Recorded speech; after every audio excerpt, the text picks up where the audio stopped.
Hi everyone, welcome to Tech Dream Academy. In this video, we're going to be talking about the Bootstrap 5 button groups. So the button group says Bootstrap 5 allows you to group a series of buttons together on a single line. In a button group, use the elements with the class btn group to create a button group. We have Apple, Samsung, and Sony. So it's giving us a tip which says that instead of applying button size to every button in a group, use the class btn group LG for a large button group or BTN group small for a smaller button group. Let's go to our example. We have our body. First thing first, we have our div. Then in the div, we'll come here, we'll say class, container. And inside container, we'll give it empty -3. Then after that, we'll come here, we can say H2, let's say grouping button.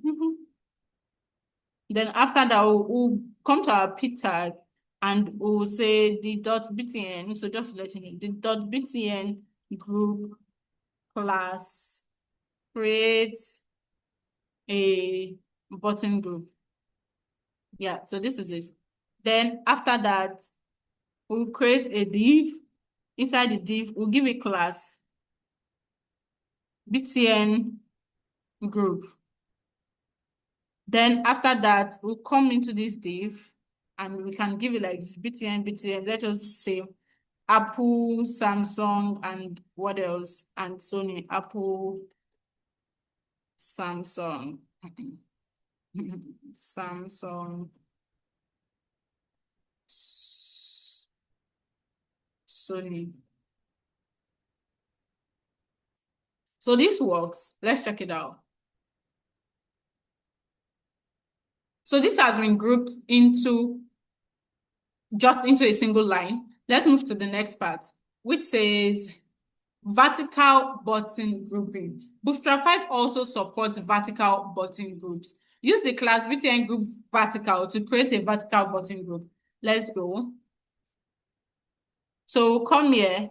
Instead of giving it grouping, we'll just give it group vertical. Vertical, yes, this is it.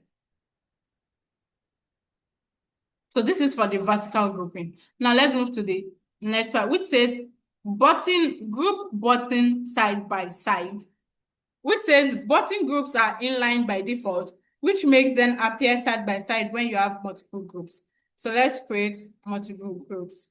So we have created one, and we'll also create another one again. Let's create this one too. Then it will not be vertical, so we'll just remove the grouping. So just remove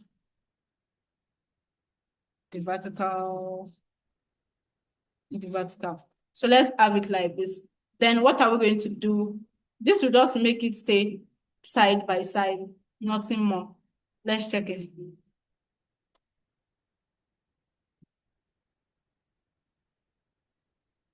This has made them base.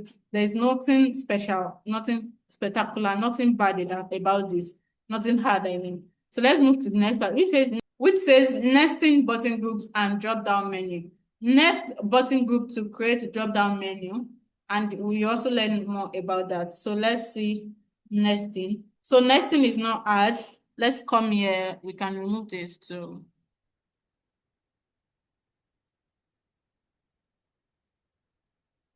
We'll say H2. Let's just give it nesting. Nesting button. Then after that, we can have our div, and inside the div, we'll give it btn class, btn group. Then inside the div class, we'll give it button type, button. Inside the button, okay, let's accept. Then after that, we are also going to give it another div again. Yes. Then after this one, we'll remove this part and we'll give it another div again. We'll remove this part. I will say UL. Inside our UL, we'll give it a class, which will be drop down down menu. Yes, this is for drop down menu. Then we'll come here, inside it, we'll say li. Then in this button, we'll come here, we'll say class btn drop down toggle, data bs toggle drop down. Let's check it out. So now we toggled on it and it's giving us this. I hope you understand this part, everything that I've taught you so far. And we have more examples. So thank you for watching this video. Please do well to follow us across all socials at Tech Academy. See you next time. Bye.